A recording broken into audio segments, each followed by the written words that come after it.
Assalamualaikum warahmatullahi wabarakatuh. Perkenalkan, nama saya Nadifa Rahmaniari dari kelas 11 TKJ 1. Di sini saya akan menjelaskan tentang prakerin saya selama 3 bulan di Badan Pendapatan Daerah dari tanggal 26 Januari sampai dengan 26 April 2021. Poin yang akan saya bahas di sini adalah tujuan prakerin, waktu pelaksanaan prakerin, kegiatan perusahaan atau instansi, struktur organisasi, job deskripsi bagian industri atau instansi, program kerja selama prakerin, cara mengatasi masalah selama prakerin, hasil kerja prakerin, kesimpulan dan saran. Tujuan dan maksud praktek kerja industri atau prakerin. Tujuan diadakannya prakerin adalah salah satu syarat untuk kenaikan kelas 12. Maksud dari praktek kerja lapangan: 1. Menjalin kerjasama yang baik antara sekolah dengan dunia industri ataupun usaha. 2. Membentuk pola pikir yang membangun siswa-siswi selama prakerin. 3. Mengimplementasikan materi yang selama ini didapat dari sekolah. 4. Menambah jenis keterampilan yang dimiliki oleh siswa agar dapat dikembangkan dan diterapkan dalam kehidupan sehari-hari. 5. Melatih siswa untuk berinteraksi dan berkomunikasi secara profesional di dunia kerja yang sebenarnya. 6. Membentuk semangat kerja yang baik bagi siswa-siswi selama prakerin. Dan tempat pelaksanaan prakerin bertempat di Badan Pendapatan Daerah Jalan Insinyur Haji Juanda nomor 100 RT 1 RW 5 Margahayu, Kecamatan Bekasi Timur, Kota Bekasi. Dimulai pada tanggal 26 Januari sampai dengan 26 April dengan jadwal dalam 1 minggu 5 hari. Kerja yang dimulai dari pukul 8 sampai 4 sore dengan memakai baju yang sesuai dengan ditentukan oleh pihak sekolah.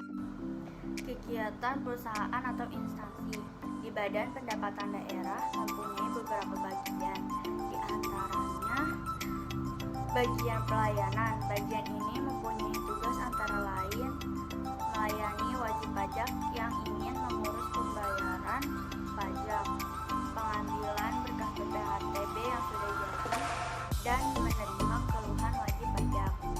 2. Bagian subumum.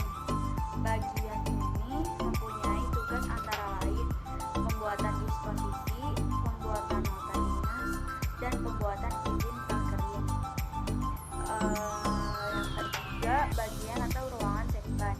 Bagian ini mempunyai tugas antara lain penomoran SKPBB, BPHTB, penomoran nota dinas keluar, dan penomoran undangan keluar, serta penomoran surat keluar. Yang keempat, bagian pendapatan. Bagian pendapatan mempunyai tugas antara lain penginputan data himpunan objek pajak, penginputan nota dinas, dan melakukan penulisan verifikasi lapangan. Struktur organisasi perusahaan atau instansi bisa dilihat di sini. Yang pertama ada kepala badan. Job deskripsi bagian industri atau instansi Badan Pendapatan Daerah adalah tempat untuk mengurus pajak, baik itu pajak tanah maupun pajak yang lainnya. Di Bapenda terdapat beberapa bagian atau ruangan. Salah satunya adalah bagian pelayanan BPHTB. Di bagian ini juga terdapat 2 jenis prosedur, yaitu prosedur validasi dan penelitian lapangan bangunan atau restitusi. Yang dikenakan BPHTB adalah semua perolehan hak tanah dan bangunan, diantaranya jual beli, tukar menukar, wasiat, hibah, pemasukan dalam kesadaran badan hukum lain, pemesak hak yang mengakibatkan peralihan, penunjukan pembeli dalam lelang, pelaksanaan putusan hakim yang telah mempunyai kekuatan hukum tetap, penggabungan usaha, peleburan usaha, pemekaran usaha, dan hadiah. Program kerja selama prakerin. Prakerin di Bapenda Kota Bekasi masuk jam 8 pagi sampai dengan 4 sore. Adapun kegiatan pekerjaan yang dilakukan selama prakerin adalah sebagai berikut. 1. Menstempel dan memberi nomor berkas BPHTB. Saat berkas diterima dari loket penerimaan berkas BPHTB, lalu diberikan kepada bagian pelayanan untuk distempel logo Bapenda dan ditulis nomor pelayanan serta tanggal penerimaan berkas tersebut. Yang kedua, menerima berkas validasi BPHTB. Setelah selesai distempel dan diberi nomor pelayanan oleh pegawai, kemudian divalidasi menggunakan website e-berkas. Selanjutnya, berkas ditandatangan oleh Kepala Bidang Pelayanan, Kabid, Sekban, dan Kaban. Yang ketiga, penerimaan berkas turun setelah tanda tangan. Berkas yang sudah ditandatangani diproses kembali untuk dipisahkan antara berkas untuk arsip oleh Bapenda dan untuk diberikan kepada wajib pajak. Selanjutnya, ketika ada tanda terima dari wajib pajak masuk, pada saat itu berkas dikeluarkan untuk wajib pajak tersebut. Yang keempat, penginputan nomor pelayanan. Saat wajib pajak memberikan tanda terima pengambilan berkas di BPHTB, lalu diinput nomor pelayanan di web Bapenda. Sesudah itu nama wajib pajak muncul, lalu diklik dan diketik nama wajib pajak. Cara mengatasi masalah selama prakerin. Selama prakerin, saya mengalami berbagai hambatan atau kendala. Di antaranya, yang pertama cukup kesulitan beradaptasi dengan lingkungan baru saat melakukan awal prakerin. Yang kedua, kesulitan berkomunikasi dengan ketika masih pertama kali terjun dalam dunia kerja. Ketiga, keterbatasan pengetahuan kami untuk menghadapi hal-hal yang baru yang terjadi di tempat prakerin.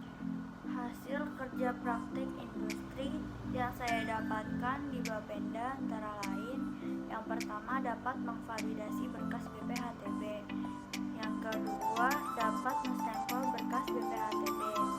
Yang ketiga, dapat mendistribusikan berkas-berkas. Keempat, dapat memisahkan berkas. Dan kelima, dapat mengerti tentang berkas BPHTB. Kesimpulan, setelah melakukan prakerin di Bapenda, mendapatkan banyak manfaat, baik itu pengalaman, pengetahuan, dan semua yang terkait dalam dunia kerja, sehingga dapat menambah wawasan yang didapatkan selama ini. Karena hanya dengan praktek dapat mengetahui seberapa jauh kemampuan yang sudah didapat sekolah, sehingga suatu saat nanti jika memasuki dunia kerja tidak akan ragu melakukannya, karena sebelumnya sudah mempunyai pengalaman yang baik. Saran: aspek pengetahuan dan keterampilan untuk siswa-siswi yang akan melaksanakan prakerin dibekali terlebih dahulu mengenai kemampuan dalam mengoperasikan komputer seperti penguasaan Microsoft Word, Excel, dan PowerPoint. Penguasaan akan dasar-dasar jurusan seperti perakitan komputer, instalasi komputer, dan pemasangan jaringan komputer LAN maupun WLAN. Aspek perilaku untuk siswa-siswi yang akan melaksanakan prakerin harus berperilaku yang baik, bertanggung jawab, disiplin, memiliki tata krama, dan sopan santun. Apa tujuan Anda melaksanakan prakerin? Tujuan saya melakukan prakerin adalah salah satu syarat untuk kenaikan kelas 12. Mengapa Anda tertarik dengan tempat prakerin Anda? Karena ada di bidang pemerintahan. Apa saja kegiatan yang dilaksanakan selama prakerin? Yang pertama, menstempel berkas. Yang kedua, penginputan berkas validasi. Yang ketiga, mendistribusikan berkas. Persyaratan apa yang harus dipenuhi untuk prakerin di tempat Anda? Wajib bisa menggunakan komputer, disiplin, dan bertanggung jawab. Apa kesimpulan dari hasil penelitian Anda? Setelah melakukan prakerja di Bapenda, saya mendapatkan berbagai macam hal